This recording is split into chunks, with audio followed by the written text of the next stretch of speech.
நம்ம முல்லா நஸ்ருதீன் இருந்த நாட்டில் நிறைய கல்வி கற்ற அறிஞர்கள் இருந்தார்கள். அவர்களோடு மற்ற நாட்டு அறிஞர்கள் போட்டி போடுவார்கள். அதனால் மக்களுக்கு நல்ல நல்ல விஷயங்கள் தெரிய வரும். சில நேரங்களில் போட்டி கடுமையாக இருக்கும். வெற்றி பெற்றவருக்கு பட்டமும் பணமும் கிடைக்கும். ஒருமுறை 3 மெத்த படித்தவர்கள் எல்லாமே தெரிந்தவர்கள் என்று மனதில் நினைத்துக் கொண்டு அடுத்தவர்கள் பதில் சொல்ல முடியாத அளவுக்கு கேள்வி கேட்பார்கள். அவர்கள் போட்டி அழைத்தாலே ஏன் வீணாக அவமானப்பட வேண்டும் என்று நினைத்து நிறைய பேர் போட்டியை புறக்கணிப்பார்கள். அப்படிப்பட்ட அந்த 3 பேரும் நம்ம முல்லா இருந்த நாட்டுக்கு வந்து அரசனிடம் எங்களுடன் போட்டி போட உங்கள் நாட்டில் புத்திசாலிகள் இருந்தால் வரச் சொல்லுங்க என்றார். உடனே அரசர் தன்னுடைய அரண்மனை அறிஞர்களை பார்க்க அவர்களோ தலையை தொங்கப் போட்டு விட்டார்கள். யாரும் போட்டி போட விருப்பம் தெரிவிக்கவில்லை. உடனே அந்த 3 பேரும் சப்தமாக சிரித்து, உங்கள் நாட்டில் அனைவரும் முட்டாள்களா? எங்களுடன் போட்டி போட யாருமே இல்லையா?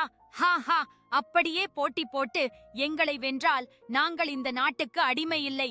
ஏ பாய்.